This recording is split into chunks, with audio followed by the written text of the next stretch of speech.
Isang mapagpalang araw muli sa ating lahat mga idol. For today's video, sisilipin natin itong mga factory ng noodles sa bansang India at isishare ko sa inyo kung paano nila ito ginagawa. Ito ang unang proseso sa paggawa ng mga noodles sa bansang India mga idol. Unang step nito mga idol ay itong dried flour or harina na hindi gaanong basa ang pagkamasa nito. At ito ay idadaan sa makinarya para ang kabuuan nito ay magiging noodles tulad ng nakikita natin sa bidyong ito mga idol. At nakita nga natin na sa isang timbang harina ay marami na ang nagagawa nito. Kaya wala palang kalugi-lugi ang pabrikang ito sa paggawa ng mga noodles na ito. At ang susunod na step, paglabas ng mga noodles sa makinarya mga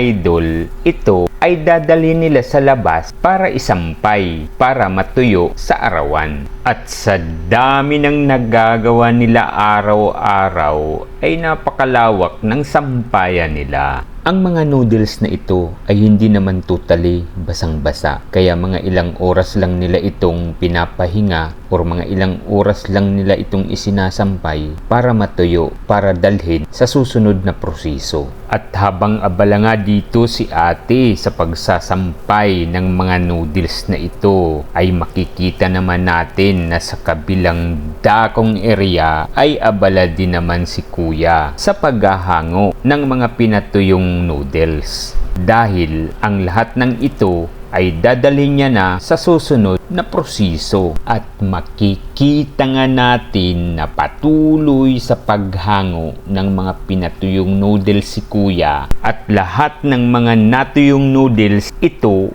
ay dadalhin sa steam area para i-steam ang lahat ng natuyong noodles. At habang pinapanood natin si kuya sa pagkumpuni ng mga natuyong noodles, ay unti-unti niyang iniipon ito sa isang lagayan. At nakaredy na nga ang mga noodles na ito upang dalhin at isalang sa steam process. At ang susunod na video mga idol ay makikita na natin kung paano ilagay sa steam at hanguin ang mga noodles na ito para dalhin uli sa susunod na proseso. At dinala na nga ni kuya ang mga noodles na ito sa steam process para isalang na ito. At habang patuloy sa paglalakad ay nahagip ng kamera ang isang kariton ng noodles. At ipinapakita na nga dito mga idol ang mga noodles na galing sa steam process. At ipinapakita na rin dito ang mga finished product na pwede nang ibenta. At ipinapakita pa nga dito mga idol kung paano nila ilagay ang mga noodles na ito sa steamer. Ganito naman ang makikita natin sa bidyong ito kung paano nila i-steam ang mga noodles na ito. At ito ay nilalagyan nila ng mga sako sa ibabaw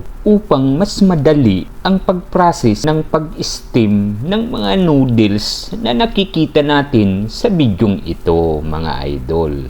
At makikita nga natin sa bidyong ito na dahan-dahan ang tinatakpan ang malaking steamer na ito at makikita na natin ang usok na ibig sabihin ay ini-steam na ang mga noodles na ito. At after a few minutes, ayan na nga, binuksan na ang malaking steamer para hanguin na ang mga noodles na ito. At isasalang na naman ito sa susunod na proseso. At sa tindi ng init ng steamer mga idol ay ginagamitan nila ito ng panungkit upang tanggalin ang mga nakapatong na sako sa ini-steam na mga noodles na nakikita natin sa bidyong ito. At nakaredy na nga ang mga noodles na ito upang dalhin sa susunod na proseso. At makikita na nga natin mga idol na tuloy na ngang hinahango ang mga noodles na ito dito sa loob ng steamer. At ito ay dadalhin na para sa susunod na proseso nito. Kaya wag nyong i-skip ang bidyong ito mga idol.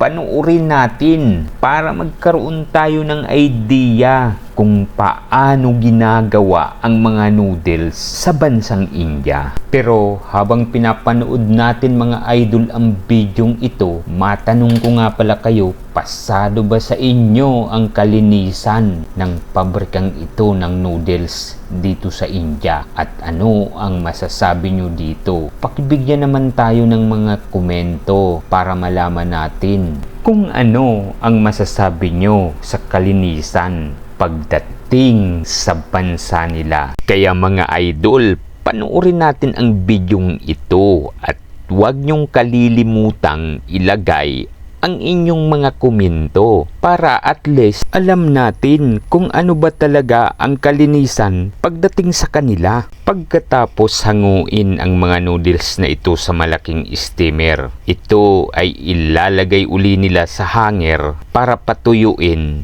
dahil ang susunod na proseso nito ay ibabalot na nila, na ibig sabihin ready na ito para ibenta sa market. At makikita nga natin sa bidyong ito na si Kuya ay abalang-abala din sa pagkumpuni sa paghahanger ng mga noodles na ito para patuyuin. Kaya tapusin yung panoorin ang bidyong ito mga idol para alam nyo kung paano ginagawa ang mga noodles na galing India.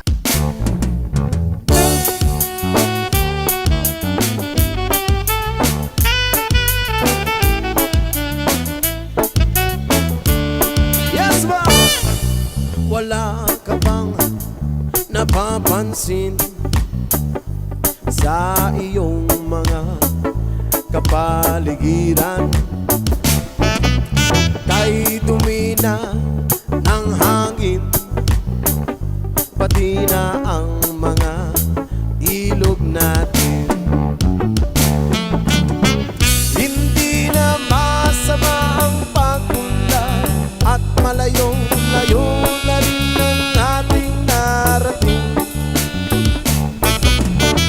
Ngunit masdan mo ang tubig sa dagat, dati kulay asin, ngayon'y naging itim.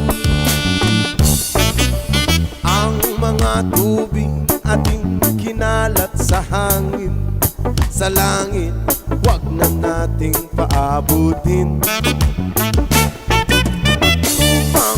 Kung tayo'y pumanaw man sa riwang hangin, sa langit natin matitikman.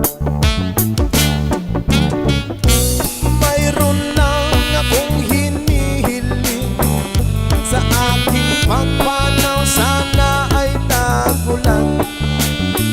Kung nagustuhan nyo ang video natin ngayon mga idol, ay pakipalo nyo naman po ako para nanonotify kayo sa mga susunod pa nating video. At lagi nyo pong tatandaan na nakagaganda ng buhay ang may alam. Maraming salamat po.